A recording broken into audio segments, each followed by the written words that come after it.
Imagine you're sitting in a chair. There's a man in the next room. You can't see him, but you can hear him. He's strapped to an electrode. A scientist in a white lab coat is standing behind you, clipboard in hand. He tells you to press a button. The button sends an electric shock to the man in the next room. The man screams. The scientist tells you to press it again, stronger this time. The man begs you to stop. He says he has a heart condition. The scientist doesn't care. He says, the experiment requires that you continue. So here's the question. Do you keep pressing? Before you answer that, 65% of people pressed the button all the way to the maximum, 450 volts, enough to kill someone. And they weren't psychopaths. They weren't criminals. They were regular people, teachers, accountants, fathers, people exactly like you. That experiment was real, and it was only the beginning. The setup. It was 1961. The world was still trying to process the Holocaust. 6 million people murdered, and not by some alien force, by ordinary citizens, neighbors, colleagues, people who went home after work and had dinner with their families. At the Nuremberg trials, almost every Nazi officer gave the same defense. I was just following orders. A psychologist at Yale named Stanley Milgram thought that was a lie. He thought there was something uniquely broken about those people, so he designed an experiment to prove it. To prove that Americans would never blindly obey an order to hurt someone. He was wrong. The experiment. Here's how it worked. You walk into a lab at Yale University. You're told you're part of a study on learning and memory. There's another participant, a friendly middle-aged man. You draw slips of paper to decide who's the teacher and who's the learner. Except it's rigged. You're always the teacher. The other man is an actor. The learner gets strapped to a chair in the next room. You sit in front of a machine with 30 switches, labeled from 15 volts to 450 volts. The labels go from slight shock all the way to a section marked with a simple, terrifying label, XXX. You read word pairs. The learner has to remember them. Every time he gets one wrong, you flip a switch, and each time the voltage goes up. What happened? At 75 volts, the learner grunts in pain. At 120 volts, he shouts that the shocks are getting painful. At 150 volts, he screams, "Get me out of here! I refuse to go on!" At 270 volts, there's an agonized scream. At 300 volts, he says he won't answer any more questions. At 330 volts, silence. Complete silence. And here's the part that should keep you up at night. When Milgram polled 40 psychiatrists before the experiment, they predicted that less than 1% of people would go to the maximum voltage. They thought only a sadist would do that. The actual number?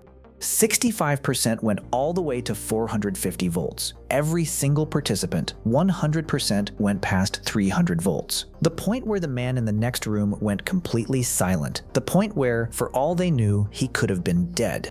And they weren't emotionless about it. They were sweating, trembling. Some had full-body seizures. One man was uncontrollably, not because he thought it was funny, but because his brain couldn't process what he was doing. Several begged the scientist to let them stop. But when the man in the lab coat said, "The experiment requires that you continue," they continued. Why it matters. Milgram called it the agentic state. When someone you perceive as an authority gives you an order, something switches off in your brain. You stop seeing yourself as responsible. You become an instrument, a tool, and in that moment, you're capable of almost anything. He designed this experiment to prove that what happened in Nazi Germany couldn't happen here. Instead, he proved it could happen anywhere. But that was just one man pressing a button in a lab. It took a different experiment to show what happens when you give people actual power over each other. The premise. 10 years later, 1971, Stanford University, a psychologist named Philip Zimbardo wanted to answer a simple question. Does the prison system create monsters, or do monsters find their way into the prison system? He converted the basement of Stanford's psychology building into a fake prison. Then he recruited 24 college students, normal guys, mentally healthy, no criminal records. He randomly divided them. Half became guards, half became prisoners. The experiment was supposed to last 2 weeks. It lasted 6 days. Day 1. The prisoners were actually arrested by real police officers, handcuffed, blindfolded, fingerprinted, stripped naked, and given smocks with ID numbers. From that point on, they had no names, only numbers. The guards got khaki uniforms, batons, and mirrored sunglasses, so the prisoners couldn't see their eyes. Day 1 was mostly calm. People were still figuring out the game. Day 2. Everything changed. The prisoners staged a rebellion. They ripped off their ID numbers, barricaded their cells, and screamed at the guards. The guards' response? They blasted them with fire extinguishers, stripped them naked, took their mattresses, and then they got creative. They created a privileged cell. The 3 prisoners who had been least involved in the rebellion were given their beds back and got better food. The rest got nothing. This turned the prisoners against each other. Remember, it had been 48 hours. Days 3 through 5, things got dark. Guards started waking prisoners at 2:30 in the morning for head counts that lasted hours, push-ups with a guard's boot on their backs. Bathroom privileges were revoked. Prisoners were told to use buckets in their cells, which the guards refused to empty. One prisoner, number 8612, had a complete emotional breakdown, screaming, crying, uncontrollable rage. He had to be released. But here's what's truly disturbing. The good guards, the ones who weren't being sadistic, did nothing. They didn't report the abuse. They didn't intervene. They watched. The end. A woman named Christina Maslach visited the experiment on day 6. She was one of over 50 people who had observed the study. She was the only one who said, "What you're doing is wrong." Zimbardo shut it down. In less than a week, with no training, no pressure, and no incentive, ordinary college students invented psychological torture. Not because they were evil, because the situation made them evil. And if you think that couldn't happen to you, the next experiment proves you don't even need a prison. You just need a classroom. The question. Cubberley High School in Palo Alto, California. A history teacher named Ron Jones was teaching his students about Nazi Germany when one of them asked a question he couldn't answer. How could the German people claim they didn't know about the Holocaust? How could people who lived next to concentration camps say they were just following orders? Jones didn't have a good answer, so he decided to show them instead. Day 1, discipline. Jones walked into class on Monday and introduced new rules. Students had to sit at attention before the bell rang. They had to stand to ask a question. All answers had to be 3 words or less, preceded by Mr. Jones. Something unexpected happened. The class became more focused, more efficient, and more engaged than Jones had ever seen. Students who had been barely passing were suddenly answering questions. Kids who never paid attention were sitting up straight, waiting to be called on. Day 2, community. Jones gave the movement a name, the third wave. He told them the third wave in a set of ocean waves is always the strongest. He created a hand salute, a cupped hand reaching toward the right shoulder, and ordered students to use it whenever they saw another member, anywhere on campus. By the end of the day, students from other classes were asking to join. Day 3, action. The third wave had 200 members. Students who hadn't been in Jones's class were attending. Members were issued cards. Specific roles were assigned, and some students began acting as enforcers, reporting anyone who broke the rules or questioned the movement.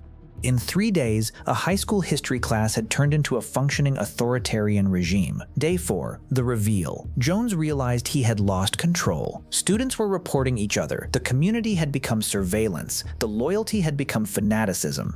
So on the 5th day, he gathered all 200 students into the auditorium. He told them that the third wave was actually part of a nationwide political movement and that a presidential candidate would announce it live on television. The students sat in silence, watching a blank screen.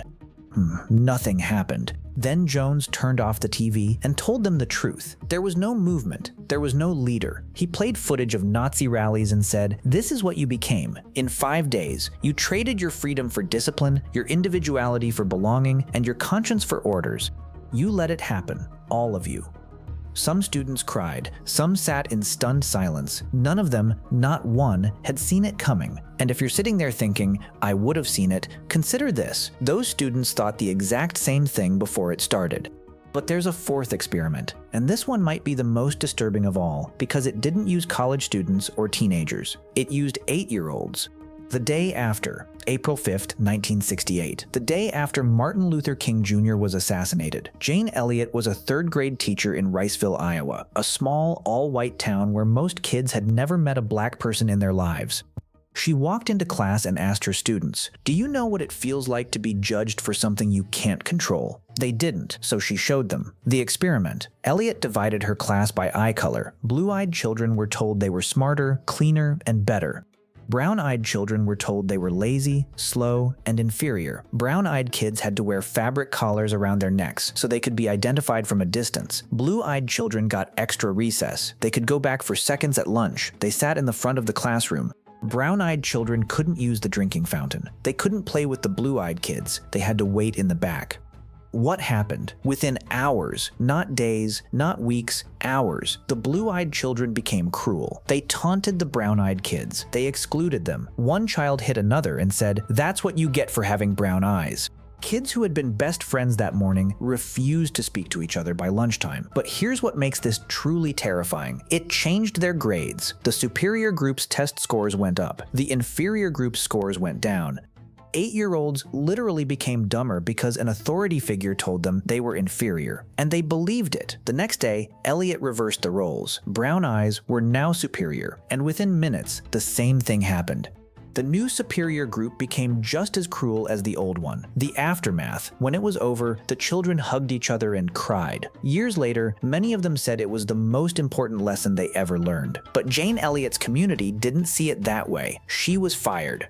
Her family was harassed. People in her town refused to speak to her. She showed a room full of children the truth about human nature, and the adults punished her for it. So what did these experiments actually prove? In 1961, Milgram proved you'll hurt a stranger because a man in a lab coat told you to. In 1971, Zimbardo proved that in less than a week, ordinary people will invent new forms of cruelty if you give them a uniform and a little power.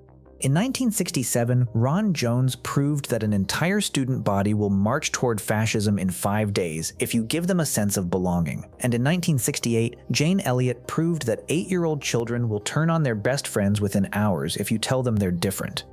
None of these people were evil. That's the point. They were ordinary. Every study screened for mental health, criminal history, personality disorders. These were normal people. People like your coworkers, your friends, your family. People like you. And here's the part nobody wants to hear. Every one of these experiments has been replicated. Milgram's was repeated in 2009. Same results. The Stanford prison experiment inspired real-world observations of the exact same behavior in actual prisons, military units, corporations, and schools.